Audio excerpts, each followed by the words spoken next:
So, I would like to pass you rapidly over to Professor Susan Blackmore. Thank you very much. One thing you ought to know about me is that as far as science fiction goes, I am about as ignorant as it gets. So being here might be described as, what did you say about the pain? Some awful pain. I also had a terrible pain a very long time ago when I was taking the Oxford entrance exams. And I'd stayed on at school for an extra term, as you had to do in those days, and I got into the exam. And I can't remember if you had to do every question or whatever, but anyway, the question that I found I had to do was the relevance of science fiction to today's world, or something like that. And I thought, what science fiction? What have I ever read any? And I knew I'd read Brave New World.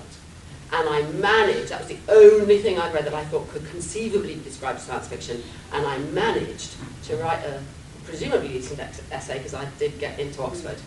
And that was a pretty nerve-wracking and painful experience. So my connections with science fiction are entirely pain and otherwise not at all. So this is all going to be irrelevant. I learned much today. I will learn much.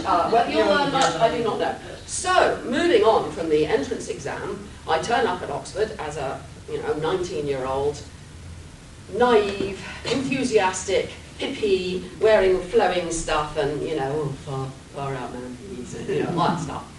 And in my first term, I went to Freshers' Fair and I joined all kinds of societies, well, half a dozen different things that took my fancy, one of which was the Society for Psychical Research. So I signed up, Nothing happened, I didn't see any meetings advertised or anything, but about a week later, there was a knock on my door at 9 o'clock in the morning, and I was in my dressing gown, and I opened the door, and there was a really cool guy, long hair. Now, long hair in 1970 was, we'd had the Beatles, that was bad enough as far as my parents were concerned, but this guy had really long, wavy brown hair, and just looked like a kind of dope, smoking, far-out, cool dude. And I thought, ooh, and he was a second year, and I was a first year. And he said that he was the only surviving member of the Society for Psychical Research, so would I like to help him to start it up again, and, yes, I'd love to. So, along with him, we got it going and had meetings. We had mediums coming and psychics and clairvoyants, and we did little experiments and stuff like that. And we got, quite a lot of people joined in, and we had Ouija board sessions. And one night, anything to do with science fiction, you're going to have to be a really good audience. You're going to have to be making the connections in your own head, okay? And I will test you on it later. Oh. Right. What? I heard a groan of pain. I think pain is the theme today, right? I have a groan of pain. Okay, so we had these Ouija board sessions. So one night, it was in my college room in St Hilda's. So we sat around the table, we put the pieces of paper with the letters A to whatever comes last said, and numbers 0 to 9, and yes and no. And we have a glass in the middle, and we're sat there for like hours going, and there's some spirits are spelling out messages and blah, blah. And so you get in a bit of a sort of, Also, this being my first term, I was staying up till 3, 4 in the morning, playing Monopoly, whatever, doing crazy stuff, arguing about quantum mechanics with my physics friends or whatever, and getting up for 9 o'clock lectures. So I was kind of really sleep deprived. And I promised to go up to Vicky's room for a smoke after we finished the Ouija board thing. And by then it was about 11 o'clock, and I wrote in my diary, people wouldn't leave. Eventually they left at 11. We went upstairs, and then the most amazing thing that ever happened in my life happened. That's what I wrote in the diary. Anyway, so we went up there, and there was me and Vicky and Kevin, the guy whom I really fancied. This was just before he got thrown out for not doing any work, but it's beside the point. So there we are, sat there, and I sat down on the floor, cross-legged, listening to music. Now, I don't know what music it was, but it would have been Pink Floyd, Dark Side of the Moon, or Grateful Dead, or, I don't know, something. Pardon? Gong. Never heard of Gong. I'm obviously... No, afraid not. Oh, pain again. Oh. Anyway, so there I am, and I'm sitting there, and I had a couple of puffs of this joint. I mean, that was kind of very common then, and it wasn't like I'd only had it that night. And I started going down this tunnel, and it was a tunnel of. That's me. And just so you can really believe it, it was that long ago. One of the creepy things about this slide, if you look carefully up here, see those jars with brown sugar and all that written on? This picture actually is a bit later, it's 1973 or 4, I think. But anyway, that brown sugar and those walnuts, we still keep brown sugar in that same jar. I've sort of washed it a couple of times, I think. And it kind of, it's paper and runny ink. I mean, you know, I can't have been very hygienic, can I? If we've still got it poor, I think it's amazing he's still alive. With all these jars. Anyway, so I start going down this tunnel of trees. It was like, and there was this noise, like a roaring noise, like galloping of horses, and towards a bright light at the end of the tunnel. Well, I'd never heard about tunnel experiences. The term near-death experiences hadn't even been invented by then. That came later in 1975 with Moody's book Life After Life.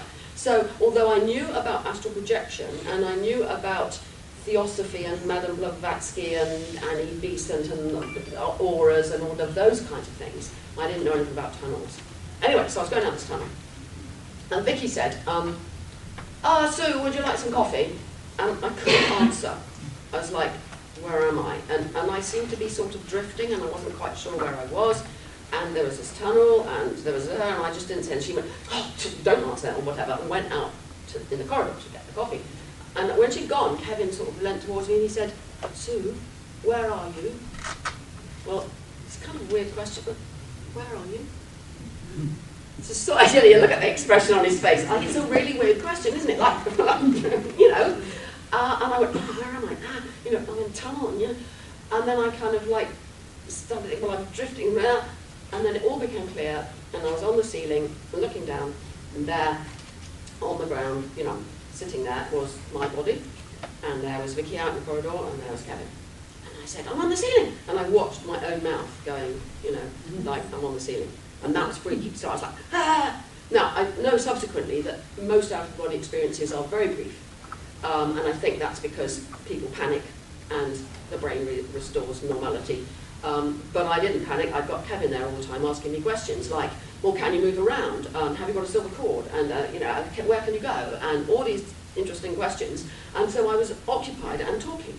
So I floated off out of the cottage. I went up through another room, up through the loft, out into the sky, and looked down on the college. And I particularly, being of a sceptical scientific bent, thought, ooh, I must look at things and see, then tomorrow I can see if they're right.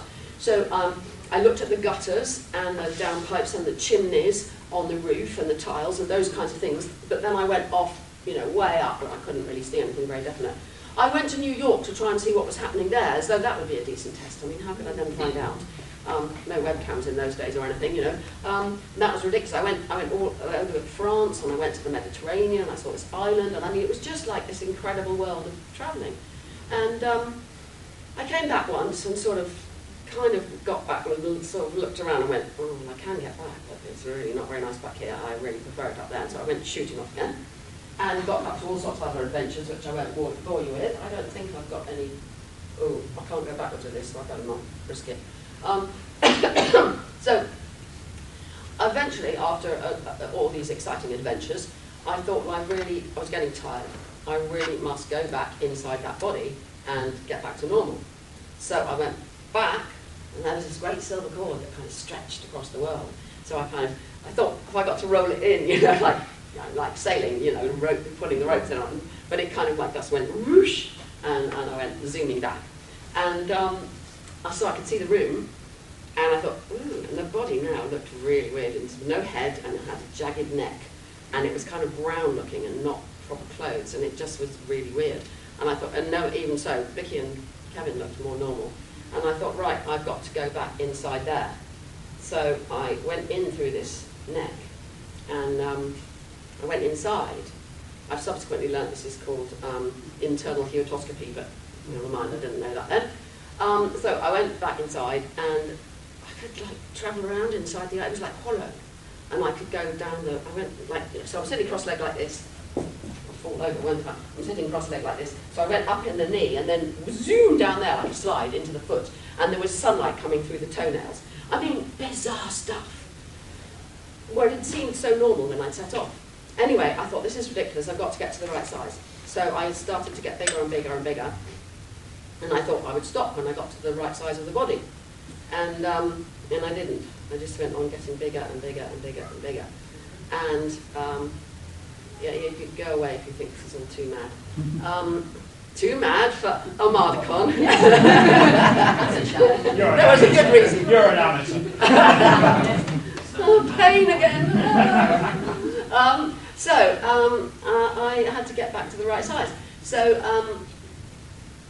I just started going bigger and bigger and bigger and bigger.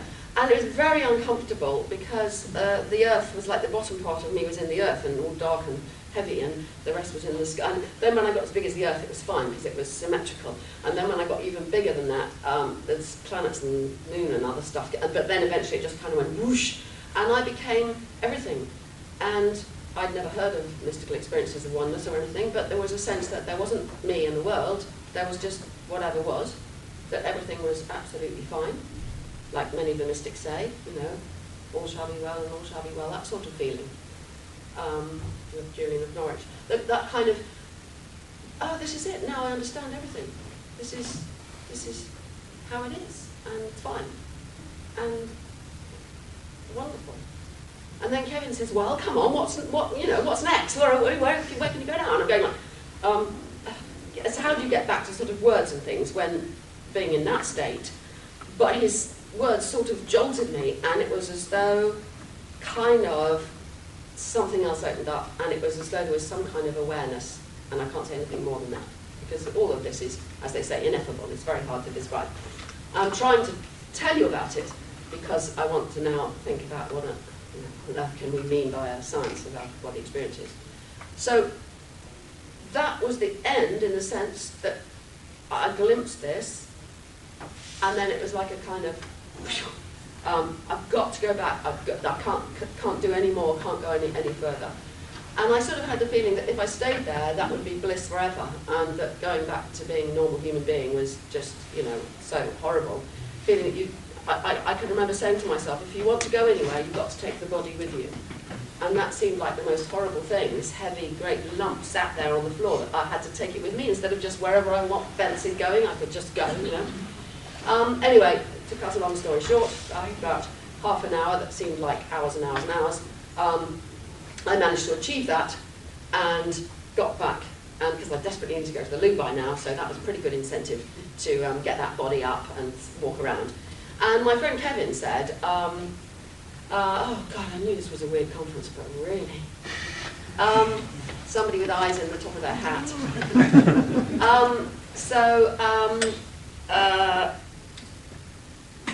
I managed that, and then Kevin said, if you go to sleep, your astral body will leave again, and it won't come back, and you'll die.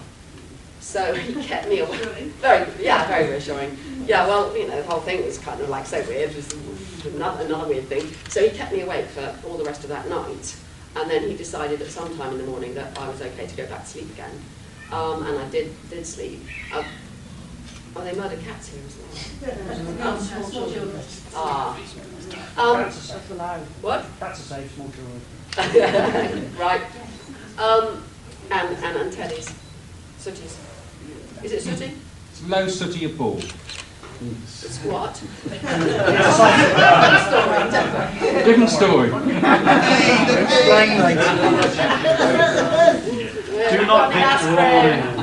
Right, so this is the end of this bit of the story, because I did manage after about 2 to 3 days to get reasonably normal, and I, thank goodness, I wrote up a whole account of everything that I could remember, which is online now, and I've consulted. I'm now writing a new book on out-of-body experiences. I wrote one book which was published in 1982, in which I couldn't really fathom very much about it, but now we're beginning to understand it a bit better. I can. So, the effect was extraordinary, if you can imagine. We're 1970. It's behaviorism still in psychology. In other words, what I was learning in my degree in physiology and psychology was not only neuroanatomy, neuroendocrinology, that sort of stuff, but running maps through mazes and Skinnerian stuff and all of that. There was not much about humans, and what there was, there wasn't even any cognitive psychology. That term hadn't been invented, and you could not mention consciousness. So you can imagine how far away the science I was learning was from anything that could remotely give me any inklings of what had happened to me. The only thing I could think of was parapsychology. I knew from my being in the Psychic Research Society that there was psychical research going on, investigating telepathy and clairvoyance and so on. So I instantly became, this is totally illogical, but I do understand and sort of forgive myself for jumping to these conclusions. I jumped to the following conclusions. My soul or spirit has left my body, therefore it can function without my body, non sequitur, therefore it can function without my body, therefore it can survive after death. This proves that there's telepathy, clairvoyance, psychokinesis, precognition, ghosts are real, apparitions in churchyards are real, divination, tarot cards, and I began reading tarot cards and doing the I Ching, and I trained as a witch, I joined a coven, I trained a little bit in table ticking and mediumship, and I really flung myself into that. And after I finished my degree, I found a way to do a PhD in parapsychology, which I did, because I wanted to prove all those closed-minded scientists wrong. Because I knew there's another world. I've been there. I knew my spirit left my body, because it did. So they're wrong and I'm right.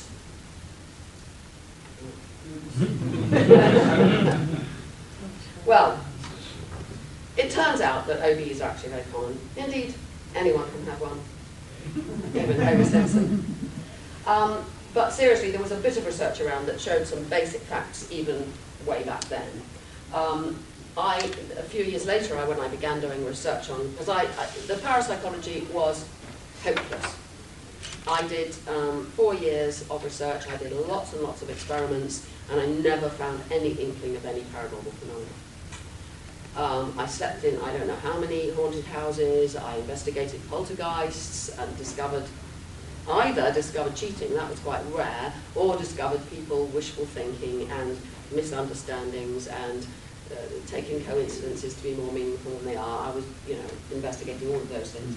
And eventually I came back to trying to understand the out-of-body experience. So there was a bit of research around then. I did a big, truly random survey in Bristol. Very arduous work to do in those days.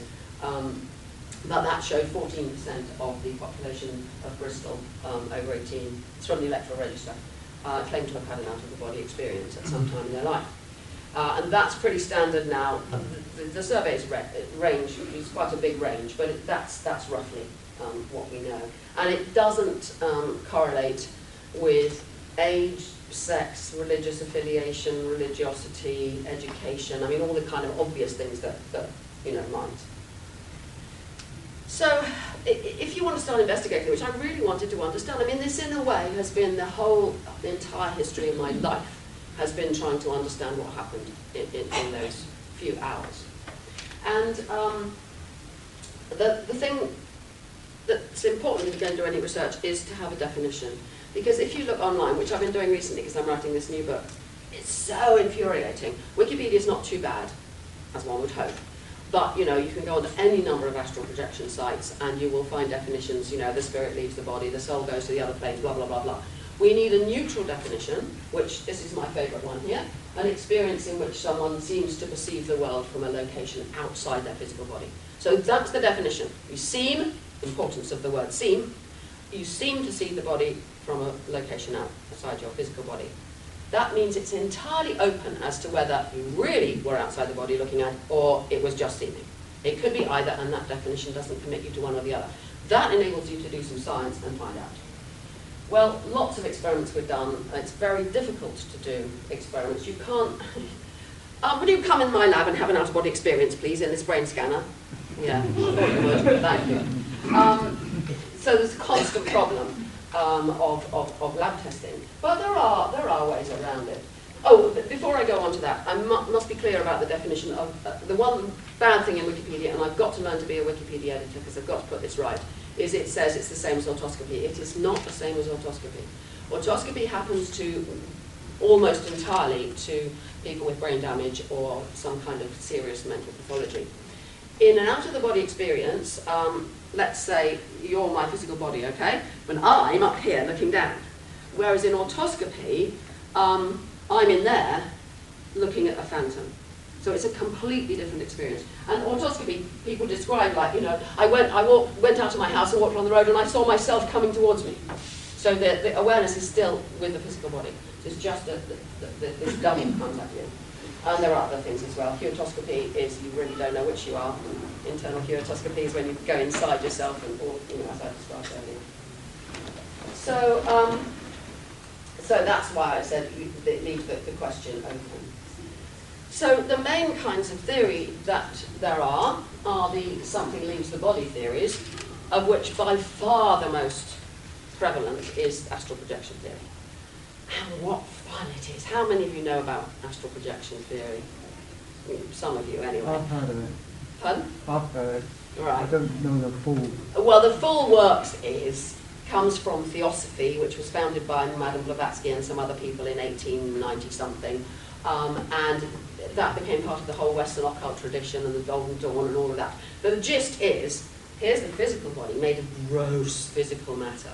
Ugh, like you have to drag it around. Yeah, I know, I've been there. Yes. So gross physical stuff. Then there's the etheric body, which is a sort of grey, just visible kind of, it has a little aura, you can just see it. And this etheric body is required to do all the energy job of the living body, you know, stuff that we know nerves and other organs and things do. But anyway, it's the energy body. And next out is the astral body, which is the seat of consciousness. And that is normally, like, you can see it if you're an aura seer, like here. It's bigger in spiritual people, and it's, you know, smaller in gross, materialistic, awful people. And the colours will show you how spiritual you are and all of that. And so it's about like that.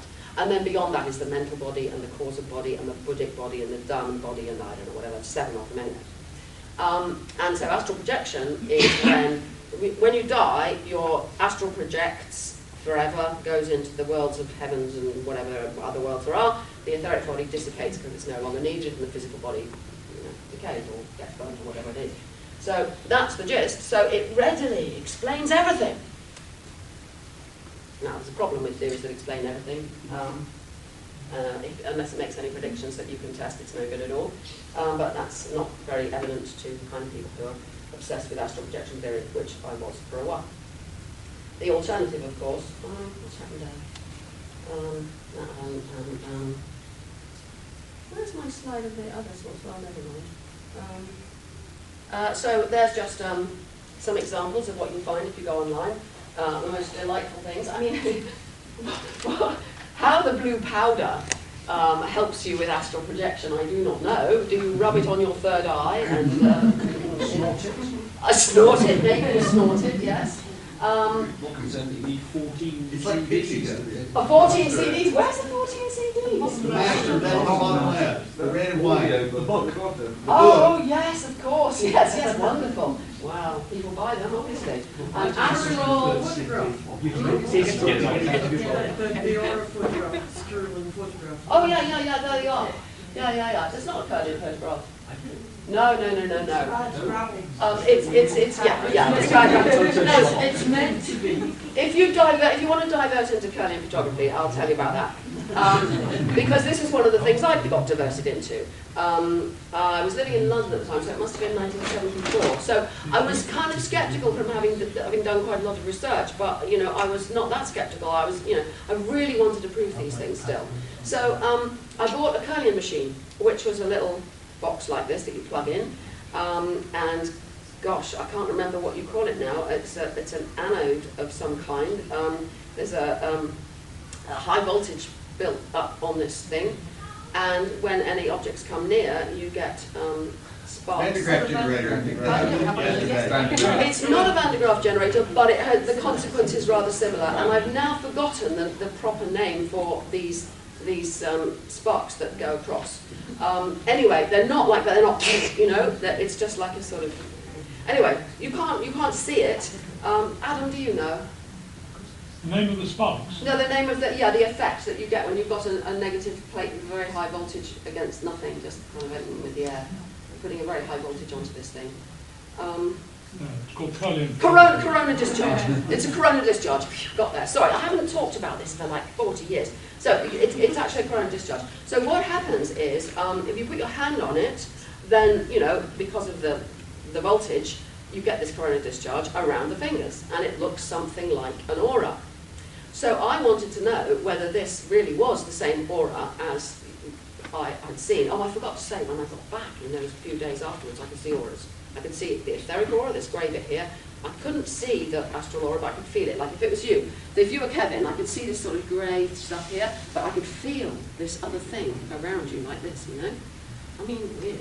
Anyway, so you can see why I had a motivation to try and understand curling photography. So one of the things that I realised was, during that time, would you be Kevin again and hold out your arm, please? So when I put your fingers like this, when I reached out towards Kevin, my own aura here jumped across, and you could see great, you know. And there's also, I'd read about spirituous mediums where they say the same thing, that their aura, they can touch someone with spiritual power like this, right? Thank you. Now, curling photography, if you put two hands, and I've still got the pictures of this, if you put your two hands on the plate like this, likes repel. It's basic physics. So instead of them jumping across, you get a kind of, it's pushing away from the fingertips like that. So clearly, whatever the Curlian aura is, it is not, I mean, it turns out coronal discharge, but it's certainly not the same thing, which is why I said, no, that's not curling. And also, you don't get those kind of colour things. Those colours represent the physical, the etheric, the astral, and then, you know, the higher, that picture, I'm assuming it represents that. Anyway, where was I, for goodness sake? Yeah. I've got to the other sorts of theories. Pardon? Theory 2. Theory 2, obviously nothing leaves the body. Now, there were plenty of scientists around, always have been, saying, oh, right, it's all just a hallucination. Well, yeah, okay, maybe it's a hallucination. Is it just a hallucination? I mean, why do people, you know, why do 14% of people in Bristol say they've had that particular hallucination? Surely there's got to be some kind of explanation, but what? I don't know. Is it a dream? Well, no, we found out it definitely isn't a dream from the very few people who can have out-of-body experiences at will. They are not asleep. Even with the EEG machines of the 1970s and early 80s, it's pretty obvious that they are possibly in stage 1, hovering around the place where you get hypnagogic images. But definitely they're not in REM sleep, and it doesn't have any other indicators of being a dream. So during the late 70s and early 80s, 3 people developed psychological theories. Myself, in my book, Beyond the Body, John Palmer, who had been very good in the research in pointing out that the OBE is not and could not be a psychic experience or a paranormal experience. It's an experience. There may be psychic things happening as well, or there may not, and that's an open question. So he was very influential on me. And Harvey Irwin, whose book in 1985 was a very good theory called Flight of Mind. John Palmer's theory is kind of psychoanalytic. Harvey's was more based in ordinary psychology.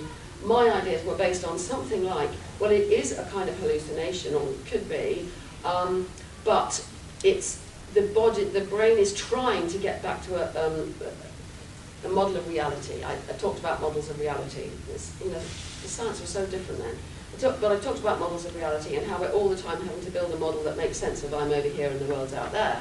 So it's kind of referring to self. And this can go wrong. And why would you be up there? Well, the only thing I could think of was, well, because some people dream like that, and maybe it's a familiar kind of thing to look down on the world from up there. So I did various things. Amongst them, I did a study in which I asked people with questionnaires how often they dream in bird's eye view. I got them to do tests to see if they could imagine the room in bird's eye view, and the people who were good at that were more likely to have had an out-of-body experience. I didn't get very far with it. We didn't have the science then to get much further. Looking back, what I said then wasn't too bad, really, given the restrictions that we had in those days. But that's as far as anyone got. And then really nothing happened, because people did various experiments in labs, you know, people going out of their bodies and going in the next room to see something, and they almost never worked. Just occasionally they got a significant result. They made a huge fuss about it, but then it couldn't be replicated and blah, blah, blah. So, you know, really everything kind of went quiet. There's some wonderful, wonderful objections. I mean, the logic of any out-of-body theory is pretty weak. This was my favourite. William Rushton, who was very famous in those days for his work on vision. And in my viva that I had for my degree, they asked me questions about William Rushton's vision theory, and I got it wrong, and I failed the ride of it. So he is a meaningful person. Oh, more pain again. So he says, what is this out-of-the-body eye that can encode the visual scene exactly as does the real eye, with its 100 million photoreceptors and its million signaling optic nerves? If this this is a critical bit, if this floating replica is to see, it must catch light, and hence it can't be transparent, and so it must be visible to people in the vicinity. Obviously these are floating eyes are not seen, and therefore they don't exist. It's a very powerful objection. It doesn't counter astral projection theory, because you're not travelling in the physical world, you're travelling in the astral duplicate. Which is why, when I looked the next day, the gutters I had seen to be old metal, Victorian sort of gutters and downpipes, they were actually modern white plastic. And I'd seemed to go through another layer of rooms, as I would have done from my room, but Vicky's was on the top floor, so I hadn't. And there weren't any chimneys, despite the ones I'd seen. But that's all right, because the astral world isn't exactly the same as the physical world.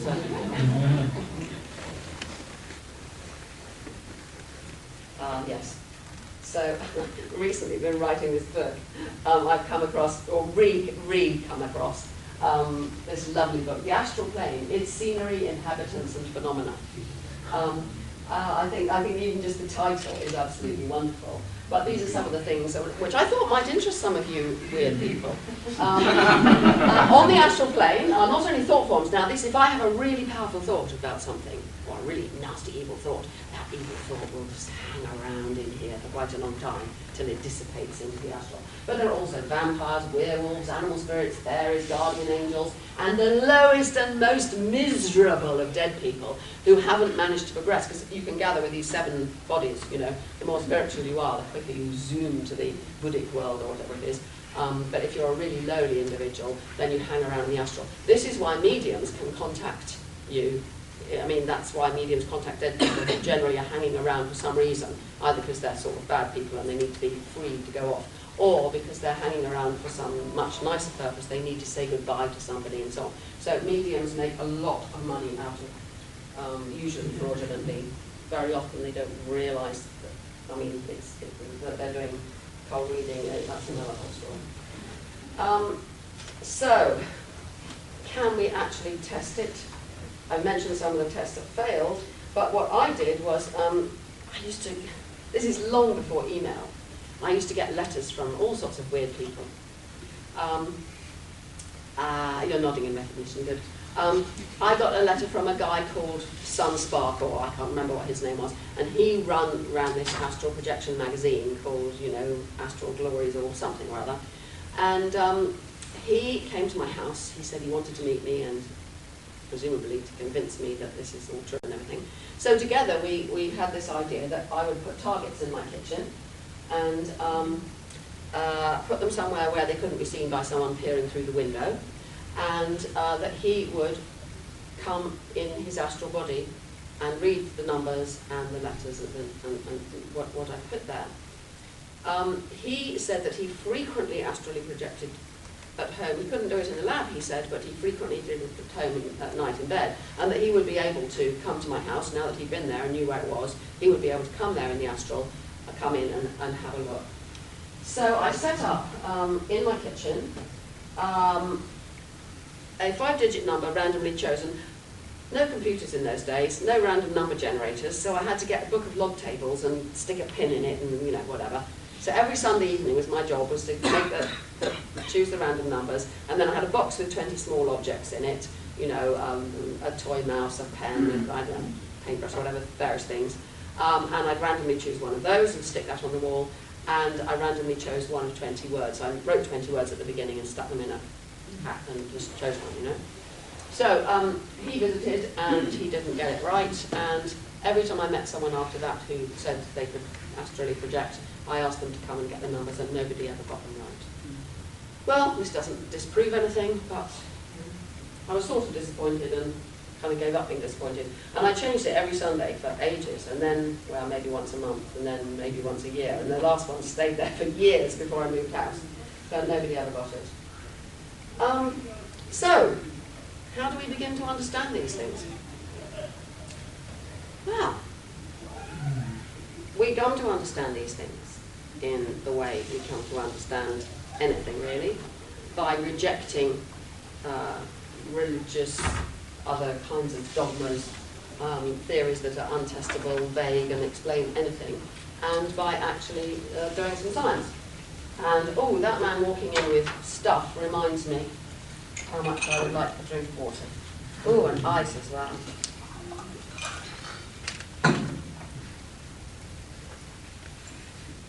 Well, it turns out that tunnels are actually quite common, and lots of people report them. This one comes from a collection by psychologist Ronald Siegel, who worked on LSD and other hallucinogenic drugs, and this is a drug-induced tunnel. Note the little pictures all around the side and the head coming out of a box. That's quite a common description. Tunnels are described in very different ways. Mine, as you know, was a tunnel of trees, but the form seems to be similar. Along with many other fun things I have done was I presented a Horizon program a long time ago about alien abductions. And I went off and travelled and met the most amazing people who've been abducted by aliens, and then that led to a whole lot of research on alien abductions and so on. And there was a guy who lived in Newton Abbot who wrote to me for a long time, and he sent me some fantastic pictures. I've still got them. I mean, he gave me the originals of a lot of them, and some of them I just took copies of. But he was abducted and went to the planet Odd, I'm not sure, where all these operations were done on him and all kinds of things. And he became very friendly with the inhabitants of this planet. And anyway, he drew this picture. And it's remarkably similar to the one I showed you before. There's something going on, you know, underlying this. He used to go in the tunnel, well, then the aliens came, then he had this experience of rushing down the tunnel and so on. Now the reason he was having this is because he was a narcoleptic, which is a disease of the brain where you just fall asleep uncontrollably during the day. It can be controlled to some extent with drugs, and he had some control of that, but even so he would fall asleep quite often. He was first abducted. Oh, I should have brought the picture, given you're here, sorry. I have a lovely picture, which I sometimes use in lectures, of his own painting of him being abducted on the A38. On the A38. Oh, of course you have. Yeah, sorry. Oh, well, perhaps it'll be my turn on the way home. Anyway, so we now understand the tunnel very well. There are two things really to explain about the tunnel. One is, if you understand the way that the world out there maps on the visual cortex at the back of the brain, this explains a lot. Because the eye forms an image on the retina. That is an image that is kind of isomorphic with the outside world. After that, it gets reduced and sent through the optic nerve, through the lateral nucleus, on up to the cortex. And in the cortex, there's a kind of columnar organization, so that it's not kept as a retinotopic representation. It's kind of stretched into straight lines, so that things that are close are in one column, and then the next bit they'll be in that column. Now, the consequence of which is, if you get lines of spreading activation across chunks of cortex, which you will get under certain situations with drugs on the verges of sleep and various other weird situations, you get just travelling waves of activation. There's one of the columns, and it crosses over there. It will look like a circle or a spiral, as though there were a circle or a spiral in the outside world. So let's say you get hyperactivity through some kind of shock, taking LSD, whatever it might be. The inhibitory cells, and this happens in near-death as well, inhibitory cells are smaller than excitatory cells, so when they run out of oxygen, the inhibition is affected first. With the result, you get more excitation, and you get this spreading excitation across parts of the brain. There's also the fact that that throughout this visual system, right from the retina onwards, there are lots and lots of cells devoted to the middle of the visual field and very few towards the outside.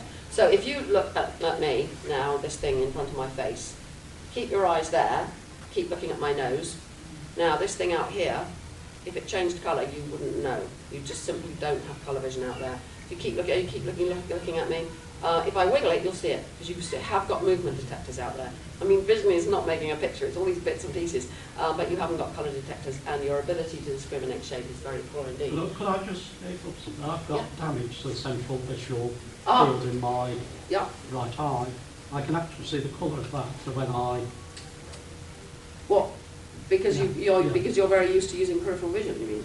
it's only recent damage, but I can actually see. Yeah, yeah. So you're having to, and people get that with, what's it called? The old people. As I say, it's dark area.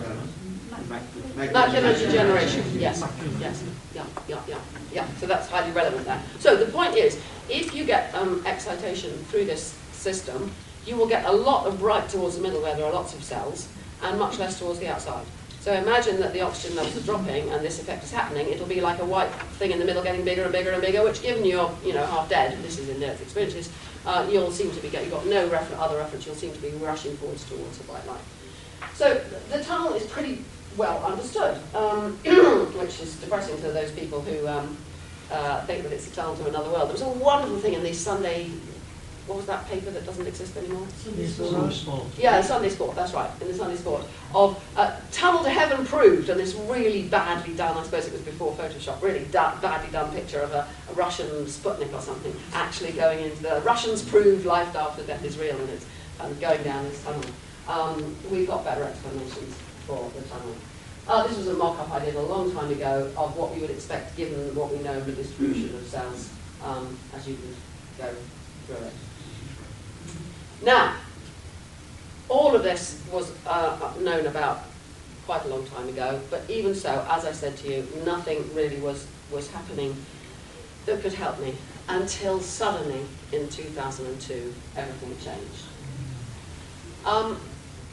There was actually, looking back, a clue from a long time ago from Wilder Penfield. Has anyone heard of Wilder Penfield in the 1950s? He was a very pioneering brain surgeon doing all kinds of clever stuff. He was the one who discovered that, if you stimulate this bit of the brain, you go like this, and if you stimulate this bit, you go, I feel something. All that early stuff, very famous guy. On one occasion when this is usually operating on epileptics when he had no other choice, he stimulated one spot, he says in the temporal lobe, and he doesn't say anything else, we don't know where it was. And the woman said, oh my God, I'm leaving my body. Well, that was 1953, and we never heard anything until 2002. And in that year, Olaf Blanke, a Swiss neurosurgeon in Zurich, was again operating on epileptic patients. Now, the reason that we didn't have anything in all those 50 years from epileptic patients is because of all the epileptic drugs, which can now control most people's epilepsy very well. But there are occasional people, like this woman, whose epilepsy was so bad she was having fits, many every day. I mean, could barely cope with anything, really awful. So he put in a whole array of subdural electrodes, and you can see the array there. Subdural, the dura is the skin under the skull and over the brain. So you're going underneath that, right on the surface of the brain. And with this array of electrodes, you can, with a computer control, you can very finely stimulate different spaces and get very, very accurate. And he discovered a point in the right temporoparietal junction that if you stimulated it very gently, it produced bodily distortions, arms and legs going longer or shorter, body going bigger or smaller, and if you put it at full strength, whoop, she's having an out-of-body experience. He could make it go in and out, legs, arms, whatever, he could control it electrically. Wow! So what is going on? He also compared, he and his team, there's loads of stuff, but they compared different patients, and you can see there that the ones who had OBEs 1, 2, and 3 are the red ones there. Those are all clustered around the TPJ, whereas the people who have otoscopy have got brain damage in different places, and there's a lot more research of that kind. But you might say, so what? I mean, just because we found the spot that produces out-of-body experiences, why does that explain anything? This reminds me of the whole God spot thing. Do you remember hearing about the God spot? Yes. Yes, people have found, meditating monks and nuns and so on. There's a particular spot, not very far from here, in fact, where when they were in their deepest meditation, this could be seen in fMRI scanners. Ta-da! We found the God spot. Well, at that time I thought, great, this at last shows that mystical experiences and deep meditation are perfectly natural phenomena of the brain. Oh no. Along come the other people who say, the near-death experience people, who say, At last we've discovered the spot through which God communicates with us. Or now we've discovered the spot where the soul is released at death to go to heaven and can be released. Like you can make it all up to yourself very easily. So it might tell us nothing. So the task now is to find out what does that bit of the brain do and why does this produce out-of-body experiences. And that's what has made me so excited and why I'm writing a new book about overuse. Turns out the TPJ it's in a brilliant position to bring, it's right at the junction of 3 of the major lobes of the brain, and it's ideally suited to bring together sensory information from all the different senses, memory stuff from the temporal lobe about self-image and who I am and all of that stuff, and it builds the body schema. Now, I would like you all, please, to sit in your chairs and wriggle and go like this. Oh, brilliant, lovely, lovely, lovely. And that wasn't just to wake you up, it was to make you realise that you can't do that unless your brain was very rapidly updating this model of where your arms and legs are. You know, hit your head. There's no great surprise there, you feel the hit, you know it's coming, and so on. Someone else hits you on the head, you know. So all of these are absolutely essential, every moment of your waking life, to have the schema. What's happening over there? Oh no, you didn't hit him! Oh no! I'll get sued for encouraging violence. This conference is so dangerous. You did far well. We have done far worse than you. We have done far worse than you. Oh, right. Okay. Well, I'll release my suppressions and get even worse. So I need you to do a little task now. I'm going to shout out A, B, whatever, and I want you to say whether the grey hand is the left or the right hand. Do you understand the task? Yeah. Okay. A. Left. B. Left. C. Right. D. Right. Very good. I did this the other day with a whole bunch of people. And I can't tell left from right. Yeah, I quite know. I don't get too many mistakes. I did it with a bunch of students at Oxford and they're completely random. They were obviously really bright because the questions afterwards were like, wow, you know. Anyway, so the point why I show you this, yes, you nearly all got the answers right, is because if you do that to people in fMRI scanner, exactly the same bit of the brain shows up. That's the bit of the brain that you are using for what's called own body transformations. So if I try to imagine being you, I'm sort of going mentally like this, that's the bit of the brain that's doing it. And it also therefore allows for empathy. It enables me to look at you. Would you wave? Okay, I can sort of, there's a whole mirror neuron system as well, which actually isn't there, it's in the premotor cortex, but you know, humans and some other animals are pretty good at, you know, there'll be the same bit of the brain firing when I do this myself to when I watch him. So all of these things are part of being human. And it underlies empathy, feeling for other people, what they're going through and so on. So it's bringing together all these stuff to do with self and other. Now, how can we find out more? Well, I realise that I've talked nearly long enough, so there's one more main thing that I want to tell you about, which is, why would you get it wrong? You know, yes, you've got this fantastic body schema, but why would it go wrong? Has anyone heard of the rubber hand illusion? Yeah. Oh, most of you have. Who has? Hands up who hasn't. Fine, okay. Right, well I'm going to explain the rubber hand illusion. I keep failing to go to a joke shop. This is just the kind of play, you know, be quite, I expect you do that sort of thing. What I need is a proper rubber hand that really looks convincing, and the best I could do is one of Adam's gloves. But let's pretend this is a rubber hand. Now, I need a volunteer who's going to have a very, very unpleasant and dangerous experience.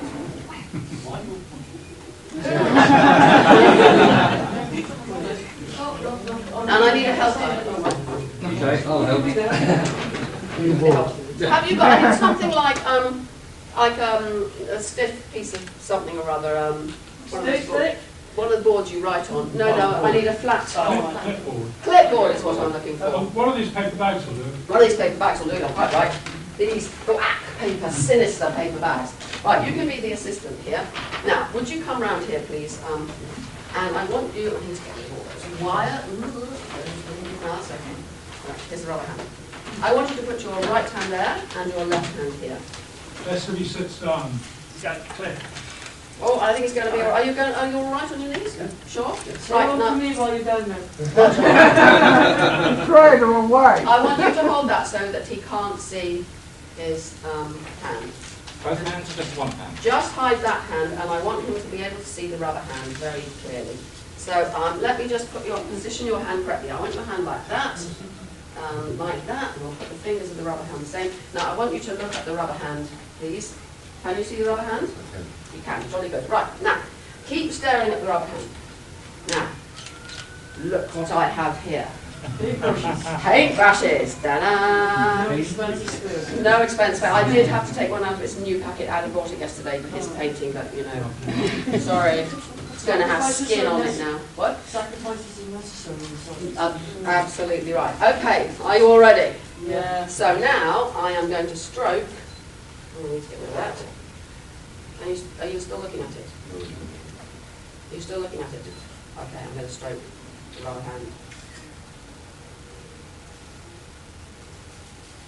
It does take a while, this. And it requires a certain kind of concentration. I hope you're enjoying watching your hand. It's funny how leathery your hand is, isn't it? It does look a bit strange.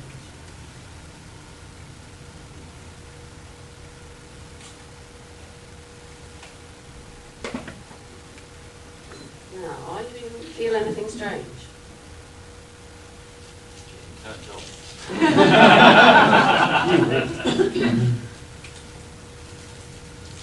gone to sleep. I'm feeling like it. Can you feel anything strange?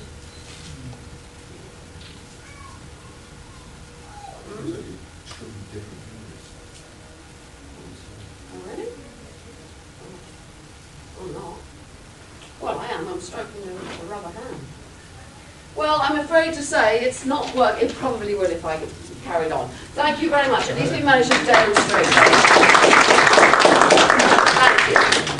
It doesn't work with everybody, and it does, I mean, my limited experience take about 5 minutes, and I don't want to spend 5 minutes stroking his fingers. But in the end, what happens with a lot of people is they think suddenly that becomes like, that's my hand.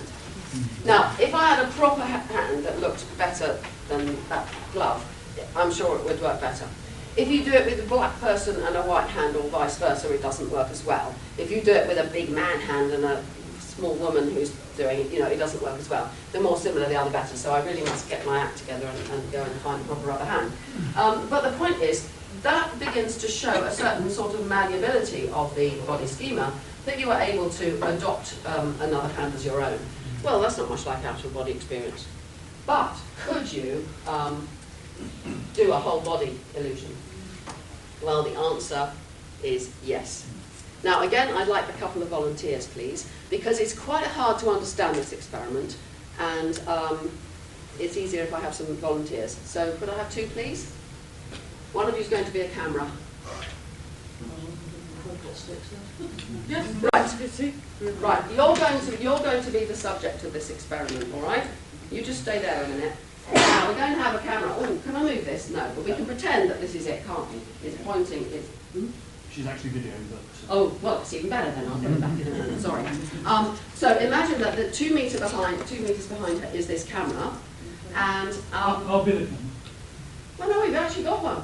Look. All right. Right, that's fine. Okay, perfect. Okay. Now, on your head is a head-mounted display with virtual reality showing you what's in the camera. So what are you going to see? Correct. So you're going to be her back. So you're 2 meters from her, and you turn around, you're going to be her back. Okay. All right? Okay. Now, what are you going to see if I do this? As a paintbrush. yes. Yeah, exactly. What you're going to see, because you're looking through that camera there, is you are going to see. Are you stroking, Adam? I'm stroking, but with the other hand. Excellent. Obviously, we've got, some sort of vertical sync problem there. Ready? Yeah. I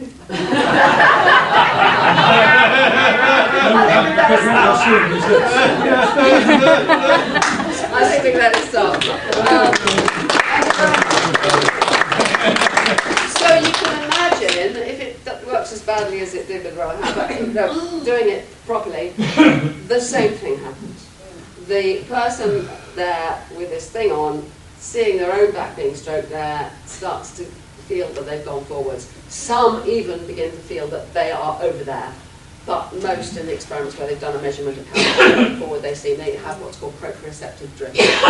It seems that vision overtakes touch. And this is important because an out-of-body experience is primarily a visual experience. And you have lost the feeling of touch of your own physical body, which of course is so important to feed into the body schema. So this begins, I think, to get towards it. But the people who did it, including my friend Thomas Metzinger, who's written a lot on out-of-body experiences, he was one of the subjects, and he said it wasn't like an out-of-body experience, but it was really weird, feeling that I'd gone over there where that one was.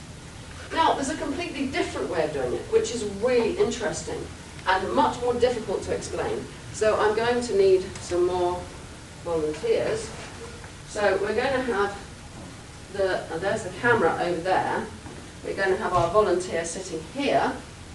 Right, now I want all of you, please, to, you have to imagine, I haven't got 30 paintbrushes, but I want you, please, to stroke your own tummy. I want you to look straight ahead, and I want you to stroke your chest like this. Now, what do you see? Leg movement. Pardon? You're not doing it properly. Do it like this. What can you see? You can't really see anything if you're looking straight ahead. If you're doing it like I'm doing it, what you see is the brush here, and it disappears, and then it strokes you. Okay? So can you all do that, so you can just see that? Okay, so now you know that that touch is this thing touching you, don't you? You feel that? Okay, may I have a volunteer for an even nastier experiment, please? Yay, Dr. Bob. Yeah. Okay, so now, actually the camera was nearer, but I'm not going to move it again because I'll be in trouble. So imagine that the camera's a bit nearer. So what this guy, Erson, did is a completely different method. He went like this, stroking it where she can't see it, right? But stroking it and going like that. So what's the camera seeing? Brush. The camera's seeing what you saw, the brush up there and then disappearing, and then as it disappears, she is feeling the touch. So now what happens? Now you believe that that brush is touching you, you're seeing the brush. And where do you feel you are? There. Yes, exactly. The first method made you go forwards into that one. This one makes you feel that you are looking from the camera's position and seeing the body there. Thank you very much. So, those are two of the methods that have been used to induce, well, it says experimental induction of out-of-body experiences, but is it really? Again, I wouldn't say it's really like an out-of-body experience, not like mine at any rate, but it's getting there. It's getting the person to feel that their first-person perspective is actually somewhere other than where their physical body is. It's separating out two aspects of self. Now, further experiments have been done. This is a very clever one. Oh, yeah, I don't know why you're laughing so much, but I suppose it is quite funny. This special bed, which can be put in an fMRI scanner, and it's got an automatic track thing underneath that strokes the back, and an automatic thing that strokes the front. They can do both methods, alternate them, find out which bits of the brain is involved. I think the word robotic stroking device. That's a device for automatically stroking robots. Yeah, okay, I get Or we're seeing scientists do Barbarella here.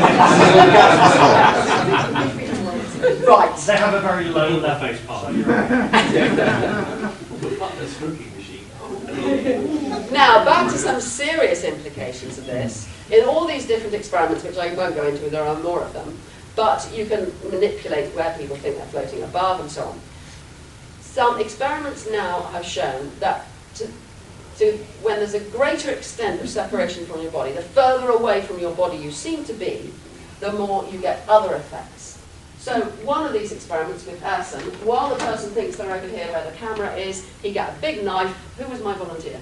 gets a big knife, sharp blade, and goes, right? Now, what that produces, GSR response, sweat response in the hands, that response is reduced, correlated with how much you think you're outside the body. So, and then also the body temperature drops very slightly, but it measurably drops, and there's also reduced pain. So, of course, I mean, psychologists are always, electrocuting people and chopping legs off and things, but actually what all we're allowed to do is things like putting your hand in a very, very cold ice water, and it's really painful, but doesn't do any harm. So if you do that, then when they think they're out of the body, or feel that they're behind where the camera is, they feel the pain less. Why I say this is important is because quite a lot of kids who are abused or raped or whatever, I mean adults too, but it tends to be kids more often that you hear about it, they use out-of-body experiences as a strategy to escape from the misery of whatever's going on, and seem to look at it all from elsewhere. It's not really me down there. So to find out that it actually does reduce pain, and it also reduces their social anxiety and other things like that, you can see why they would adopt that strategy. Has it actually been used then as such as a medical tool No. to help? Would you No. actually recommend that it could be? I'm not sure I recommend. I think it could be. I think we need to know a lot more before we Yes. start doing that kind of thing. But given that we know that hypnosis works for certain things and not at all for others, I mean, the claims are just too exaggerated, but certainly does work for some kinds of pain and is good in childbirth and so on. That kind of thing it could be very good for. But it's The still... reason I say it is I suffer from fibromyalgia, which of course at one time they used to do biopsies, cut pieces out to try and find where it is, and they don't quite understand where it does and doesn't come from. And there's a lot of people who suffer from it, and so I was just curious whether yes, that's why. Yeah, no, I can understand the curiosity. The answer is no. As far as I know, nobody has done that, although, I've talked to people who sort of thought about how it could be useful. But this is all very new stuff. I mean, that was 2013, 2012, when I haven't got very far into this yet. What were you going to say? There was a paper published in the last couple of years where they had found that there was damage to certain parts of the nervous system in people with fibromyalgia. Oh dear, right. But I read PubMed, so... Right. Well, potentially this, I mean, it wouldn't be a huge effect. It's not going to be... Right, yeah. But it might be the sort of effect where you could, an exhausting day, you're in pain, you lie down instead of taking painkillers, you could train yourself to do this, and it would, a bit like, I would think a bit like heroin or opium or something, to the extent that the pain is still sort of there, but it's not yours anymore. Yeah. That sort of effect. Which can be sufficient for many purposes, very often people say that. Doesn't have to completely I think what go I was away. asking is, that is a self-medicated technique, rather than actually training a medic himself to actually administer it, so there was a way that, parapsychology... No, when I said train, I mean Yes. you train yourself. That's what I mean, you're training yourself to do it, rather That's than what using we a trained don't know person yet. to... No, we don't want to have to give people machines like this to do it with. No, that's and it what I should mean, be yes. possible to. And you can go online and you can be trained astral projection, but most of the methods, I've tried them all, don't really work. It's jolly hard to make yourself do it.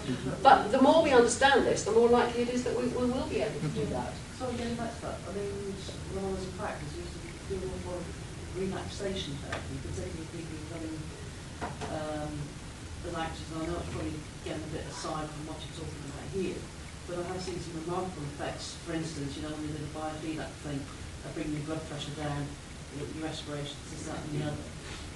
And sometimes when I worked with casualties, banging and stroking people, there's still a level of consciousness that really shouldn't be there. When you're back in the morphine bottles, what else you get your hands on.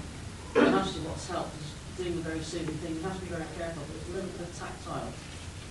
You're getting into sort of like the key points, this, that and the other. And the change in somebody's faces, and they describe that not so much like an out-of-body experience, but sort of like a displaced awareness that you wouldn't normally have under that level of medication. Because the anxiety See, is the so touch high. is going to bring back the body schema, which is going to ground you. And that grounding can be very pleasant for people. Yeah. But on the other hand, it's going to make the pain more obvious because Yeah. the pain is related to But the body. they're kind So- of supposed to have that level of pain, as I say.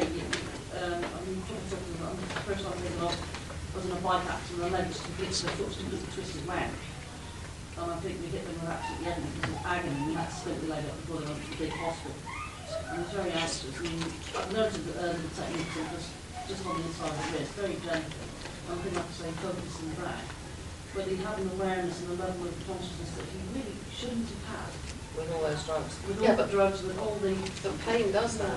But Anyway, we can have a big discussion in a minute. Let me just end up, because I now want to tie things up. What it really turns out is that this, from out-of-the-body experiences being just something that was totally on the fringe of science, any decent scientist telling you it was rubbish, blah, blah, blah, it's actually come to be telling us something about the nature of self. And as you probably know, the word consciousness has now become, way, let's all talk about consciousness and the hard problem, and we'll all solve the mystery of consciousness. You know, in my day, I was talking about in the 1970s, you couldn't even mention the word in a polite, scientific discourse, whereas now it's sort of all the rage. Not that we've got very far with understanding the mystery of consciousness, but even so, at least we can talk about it. And that relates entirely to the self, because being conscious of something implies somebody who's conscious.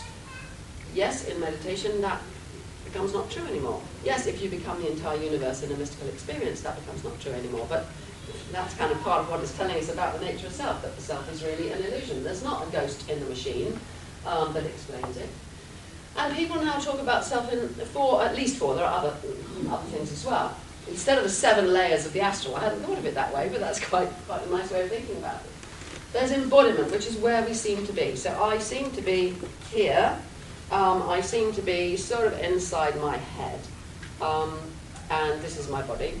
So there's ownership, embodiment, first-person perspective. I seem to be looking at this room from here. And there is agency.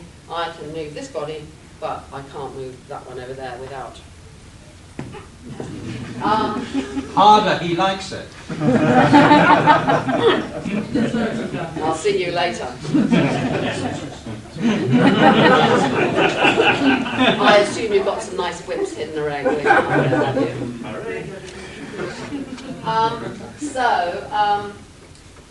Oh God, I've gone off into another world at that. So these 4 aspects of self, you can see that what's happening in out-of-the-body experience, different from autoscopy and various other things, is that 3 of these things have been mislocated and 1 remains. So ownership remains. I knew all the time that that was my body back in Oxford. Ownership stayed there. But first-person perspective, and that's the definition of the out-of-body experience, the first-person perspective is somewhere else. The sense of embodiment, I would say I was up there where the perspective was. And the sense of agency, absolutely. Wherever I thought, I went, whereas the body just stayed down there. So now we can begin to understand the out-of-body experience in a way that actually makes sense of what the brain is doing and who we are as a person.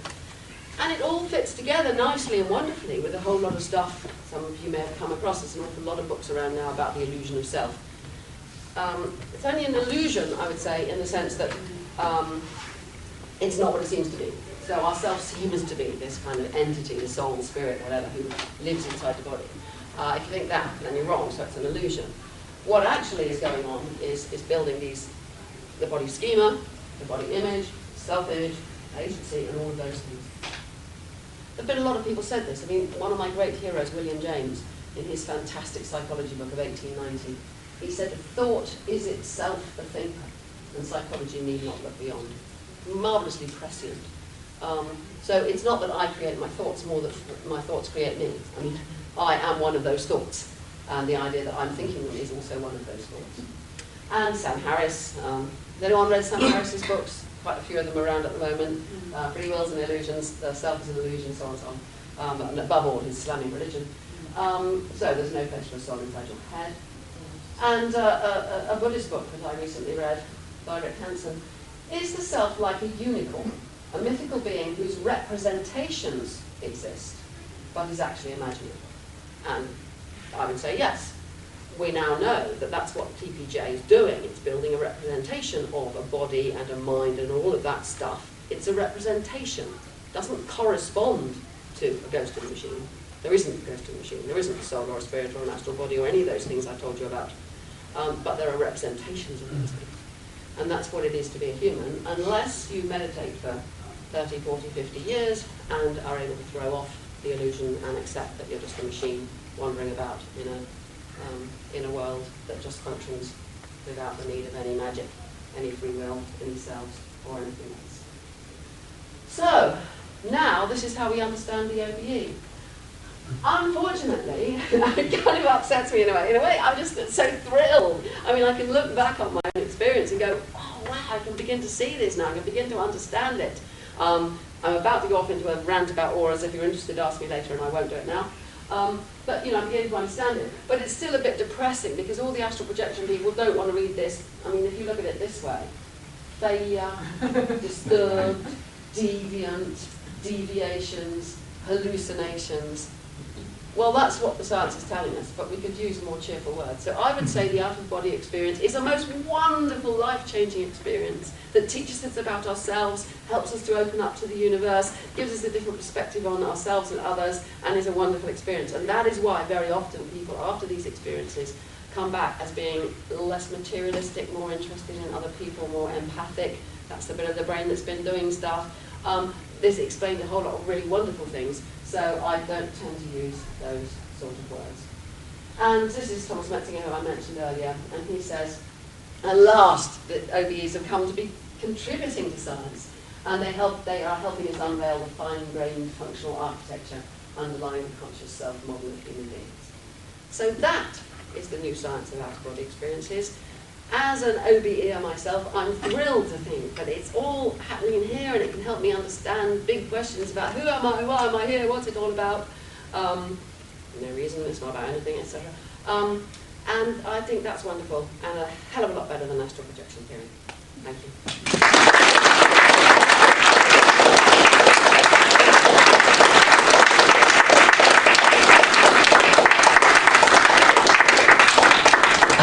We've got 5-10 minutes, we can get some questions in. I can't remember if it was a Horizon or not, where you were in the lab where they had the Persinger, yeah. That was the Horizon in 1994, the alien abduction one. Yeah. And where it was, they were using magnetic resonance to it. But they were trying to, because it was a program about alien abductions, they were trying to induce in me the experience of being abducted by aliens. This is Michael Persinger in Sudbury, Ontario. Did you have a question about it? I know I've been Richard Dawkins. And it had no effect on him.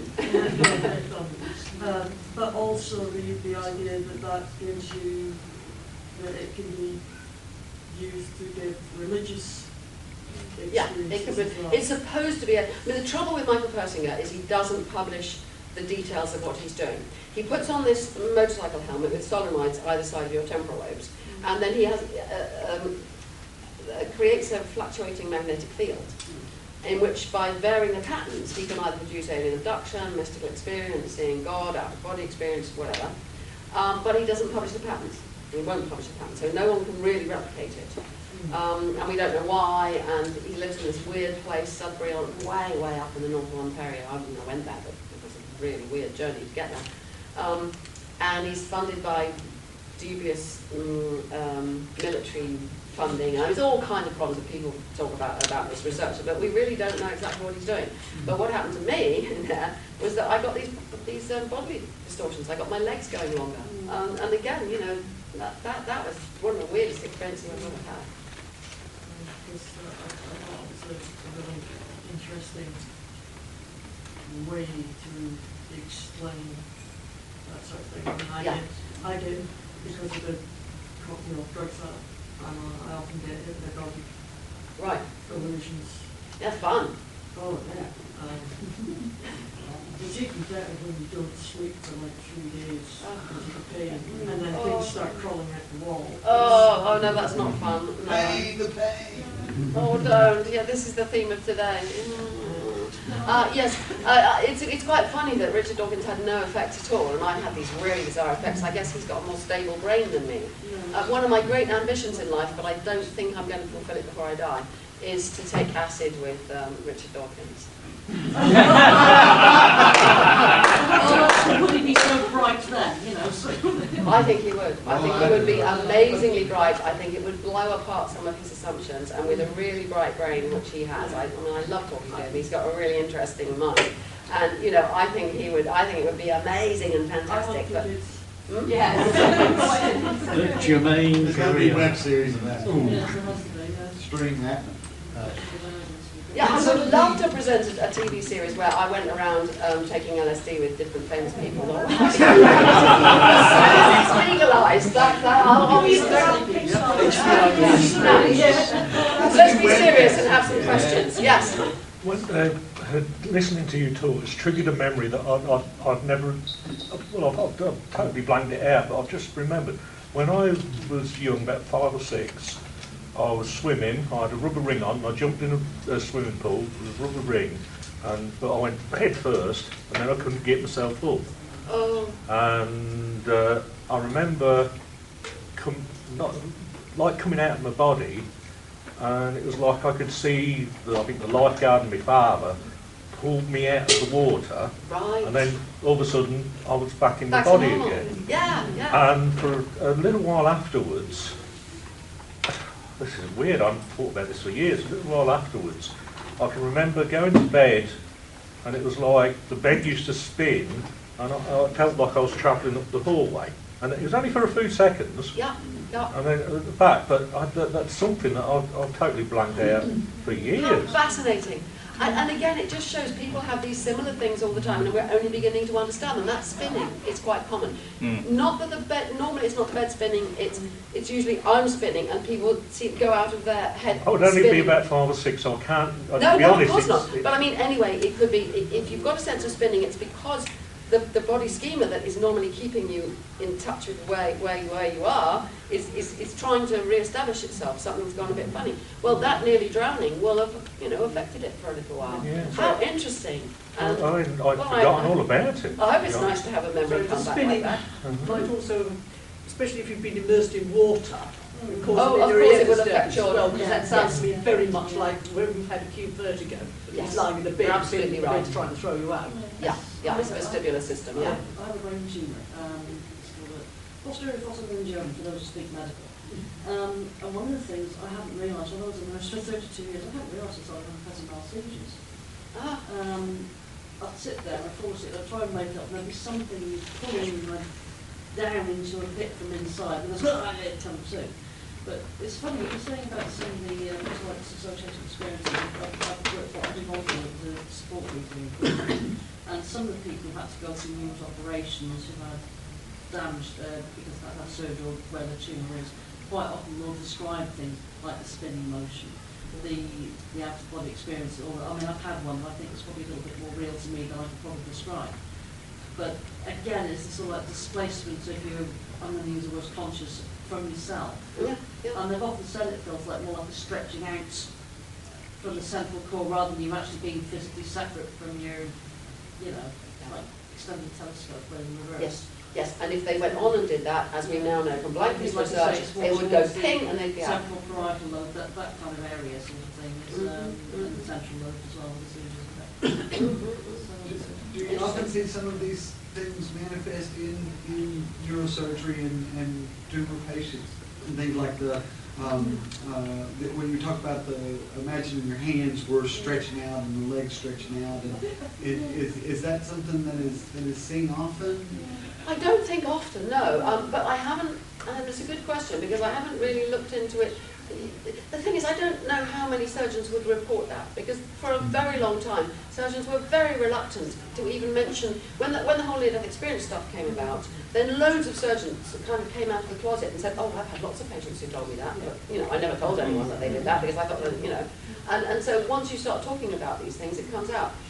Whether that's the case, I don't know, but I will keep a lookout for it now. Just to add to that then, it's also just very, very quickly, as the small surgery being done now, the patient actually went to a surgery because they need to identify certain spots, and they can't do that when someone's had a seizure. Cool. And occasionally, one of the things they look for is also the fear reflex and people idolating this, that and the other. But people have, you know, they have actually started, people have actually begun to explain about body dysmorphia, you know, body change, like the elongation of the legs or the fingers or something, or the perception thereof, because that is now beginning to be quite important in identifying signals when you're visiting part of the brain. Yes. And I think we'll see more of that, because there's going to be more surgery where people actually have to be at a level of consciousness. Well, this Lycos patient was wide awake. I mean, because there aren't any pain nerves in the brain, you know, you can operate on it. You had your hand up. Is it the same area of the brain that does sort of the opposite there to body disease? I've had alcohol was involved, but I ended there, and that did not belong to me for about 5 minutes. I could move it, touch it, but that I definitely ended there. Is that the same area of the brain? I don't know. It might also be implicating the sensory cortex here. The answer is I don't know, but it's a very similar thing. And you have certainly people with brain damage in that area. You get people who disown, this is the ownership thing, and disown their legs, and that's not mine, and try and throw it out of the bed. Get some people amputating their own limbs. Yes, they want to get rid of it because they know it's not theirs, which is horrible, isn't it? Shall we have just one more if you're standing up here to stop us? I'll give very quick answers to those two questions and no more. I was just going to add to that, with people who've had amputations, they sometimes still feel the limit. Yes, there's masses of work on that, and methods, psychological methods with mirrors and so on of getting rid of that pain. But I won't go on about it. Yes. You talk about the tunnel experience being related to the eyes. Has there ever been anyone recorded having a tunnel experience that was born killing people on? Oh, that's very interesting. Yes, there have. There's a whole book on near-death experiences in the blind, although I haven't looked through to see how many of those have tunnels specifically. But it wouldn't be surprising. It turns out that even people born without arms and legs have a full representation of a human body in their brain, which is very interesting. So that it's not just amputees who can have phantom limbs, but people born without them can have them as well. And the tunnel if you were blind from birth, I think my guess would be you wouldn't get it, because the visual system is to a very large extent organised by the input coming in. And there have been experiments with, what are those things farmers have to go down holes and get rabbits out? Ferrets. There have been experiments with ferrets where they've realised that information from the eyes to go to the auditory cortex and information from the ears to go to the visual cortex, and those bits of brain get reorganised more, not perfectly, but according to the input. So I would guess that someone blind from birth wouldn't, but I don't know. There's that book by Ken Ring on near-death experiences of the blind would give you an answer. I might go and look that up myself and see, because then, I mean, this is what you want in science. You want to have some kind of theory that gives you a prediction. My prediction would be that, I've stated it, and I'll go and find out. And if I'm wrong, and Ken Ring would say I'm wrong, I'm sure, but it's another whole story, then, there's more to it than, Well, I found, the retina class, the laser treatment on the blood vessels. One strange thing is you see everything that's happening there, and inside your eye, it actually becomes very large. The perception of the space in there. Oh, weird. It's like a sort of thunder flash to it, but instead of being blue, it's red. What I saw, and that's quite a strange experience. You should be something about the same thing, but you're going to stop us. My apologies, but if you hang around, I'm sure you'll learn. I've got to hang around because this old man is going to be doing a talk later, and I'm dependent on you.